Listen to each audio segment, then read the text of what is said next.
My great-grandfather, my grandfather, and my father were all Freemasons. Cool. Yeah. So, and what interested me was literally the people that my father hung around when I was growing up. And I hung around them because back then we used to go to ladies' nights. We had a lot of social lodge functions. You know, it was like 20-odd-something thousand Freemasons in Victoria. And I went a lot and I enjoyed their company. And I just thought, well, this is it. I want to be a part of this. It was as simple as that. Just made sense. No pressure whatsoever from my father. I asked him. Perfect. He never came to me about it. He said, no, you want to? We'll make plans.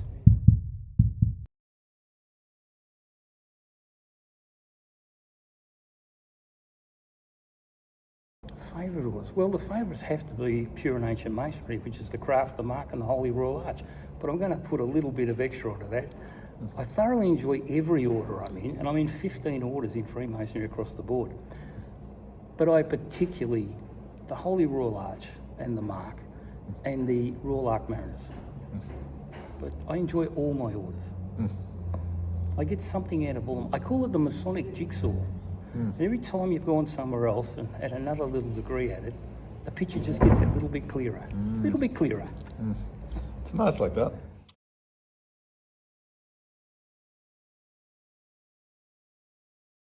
I'm still Grand Lecturer in the mark. I'm in my 4th year of that, and Grand Lecturer of the Royal Arch Mariners, of course. I'm Grand Lecturer in the Order of the Secret Monitor. I'm Grand Marshal, which is / Grand Director, in the Masonic Order of Athelstan. I'm Grand Director in the Allied Masonic degrees. I'm Provincial Director here in the SRIA, where we're having a conversation tonight. I get something out of all the orders. In the craft, I was a Grand Steward in 2000, and I've just been given the honour of past Grand Inspector of Workings.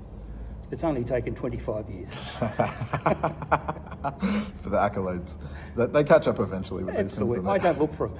Look, I always say the only grand rank that matters, if it means that much to you, is the first one, because the rest is where you stand in a queue. It doesn't really matter. Sure.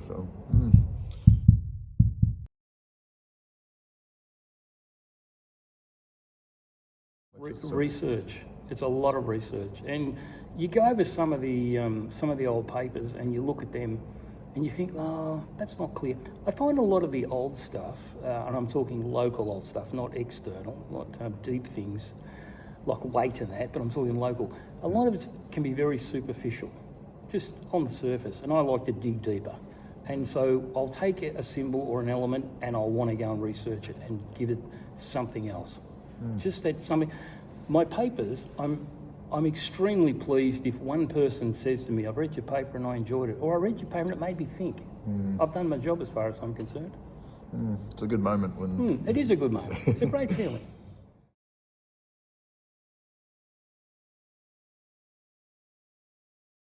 I think the most profound lesson, which a lot of people get confused with, is the one of charity. I keep saying, it really, yes, it's got to do with putting money somewhere possibly, but it's of giving of yourself. It's not putting your hand in your pocket all the time. How can I help you? By can I come over to your house and help you do something? Can I help you with something? It's how can I support you, whether it's physically, morally, spiritually. That's charity, giving of yourself. And it doesn't mean writing a check. Anyone can do that.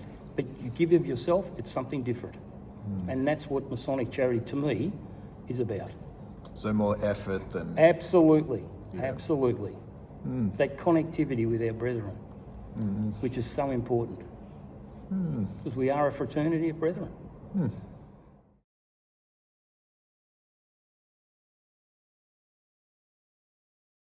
I keep telling people, welcome to post-COVID Freemasonry. I've noticed a big difference in the influx of the next generation. We've lost a lot of people, not lost is probably the word, but we missed out on a lot over COVID, because things just all shut down, as we know, especially here in Victoria. But it's been great, the new enthusiasm of the brethren that we have had, and it's just up to older people like us to keep this ship steady, keep it going, keep it moving, so these guys can come through in their own time, progress through the grades quietly, in their own time, I'll repeat that, and they can then take over from us. It's a bit different, I don't know. I still like it. It's slightly changed. I think the Souths have slightly changed to what they were. Right. Yeah. But is it good? Is it bad? I think most of the time it's good. I think we have a great time in Souths and people are enjoying themselves, because if you're not happy, why would you come back? Well, you come back because you're happy. So you need to be enjoying yourself. I went back in the chair of the craft last year after 34 years of being out of the chair. Wow. So 1990 I went in, and I went in 2024 again. And I told the officers, I told the brethren, I want you to come and be happy. I don't care if you're 1 inch off the corner from where you should be, or you got a them and a they back the front. I'm not interested in that. You understand, I tell people I can go to the pet shop and buy a $20 parrot and get it word perfect. I won't understand what he's saying, but he can get it word perfect. I want you to understand what you're saying and convey that sentiment to the candidate. So the candidate understands the meaning behind everything we're trying to give you.